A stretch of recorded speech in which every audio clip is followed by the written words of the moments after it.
3-year-olds and putting the masks back on them, even as they were trying to rip them off at school.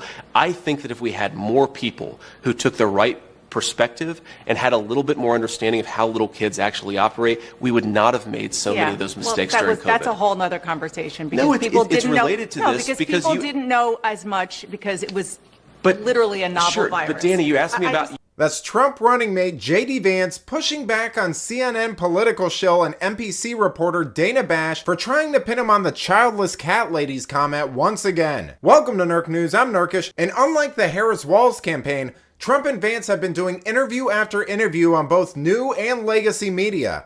I'll let you guess which one has been more dishonest and politically biased. Carol Carty said she was almost a childless dog lady because she didn't happen to meet the right person until she was 40 years old. Another, Joan London, was offended that you don't think she has a stake in the future of the country because she doesn't have children. What do you say to key voters like that, Republicans, swing voters? Sure.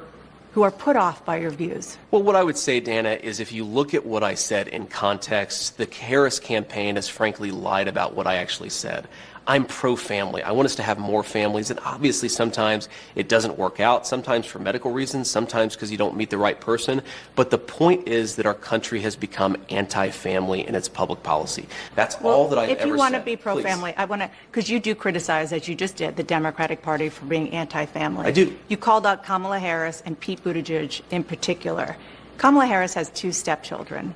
Pete Buttigieg and his husband have adopted twins. I criticized Kamala Harris for being part of a set of ideas that exists in American leadership that is anti-family. I never, Dana, criticized people for not having kids. I criticized people for being anti-child. And I do think that Kamala Harris has made some bizarre statements. She has said things like, it's reasonable not to have children over climate change. I think it's the exact opposite message we should be sending to our young families. We've talked a lot more about a sarcastic remark I made 3 years ago. I think we should talk about the issues that most Americans care about. I only asked you one question about that. I asked you about policies, and I was asking about... You know, this perfectly encapsulates the new narrative establishment media shows like Dana Bash and Caitlin Collins have been trying to push about Trump and Vance. They can't deny that Harris and Walz have been avoiding them like the plague, so they acknowledge that the Republican ticket has been far more open to interviews, but try to paint those interviews in a negative light because they say they're not addressing their policies or staying on message. But the reason they can't do that effectively is because pretend journalists like this are constantly trying to derail the discussion by bringing up things like Vance's cat lady comment, which he's addressed ad nauseum at this point. With respect, you changed your position on an important thing, which is Donald Trump. Of course I did. So why are you not a chameleon? People change their minds when the facts change. They should. But if you want to be the people's vice president or president, you should have to stand before an interviewer and say, this is why I changed my mind. So to everybody who's seen that I criticized Donald Trump, since he asked the question, first of all, I didn't think Donald Trump would be a good president. He was a great president. Wages were rising. The world was more peaceful. Remember, when Donald Trump was running for president the first time, they said he would start World War III. He brought more peace to the world than any president of my lifetime. The second thing, Dana, is I believed, and I'm ashamed of it, I believed a lot of the media lies about Donald Trump in 2016.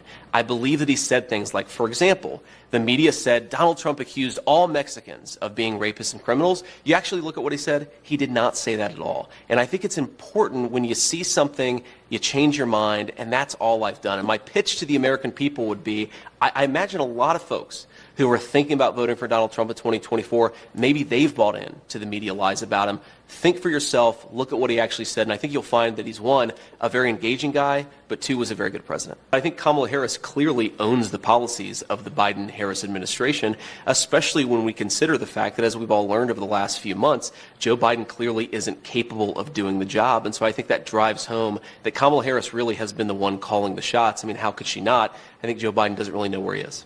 Kamala Harris has been calling the shots, as who? Well, I think she has to have been, right? Because if she's not calling the shots, Dana, then who is? Now think what you want about Vance and his previous statements on Trump, but at least he's openly addressing it and discussing it with the media. And to be fair, Trump is a bit of a wild card and an outsider. That's kind of his appeal, so it's a little understandable why some people might have been concerned in 2016, especially if they were under the impression that the media had any shred of credibility left. Personally though, I'm still a little unsure about Vance's explanation, But his story isn't uncommon. I've seen a number of people this election admit that they were wrong about Trump, and the turning point for them was when the curtain dropped on media lies like the fine people on both sides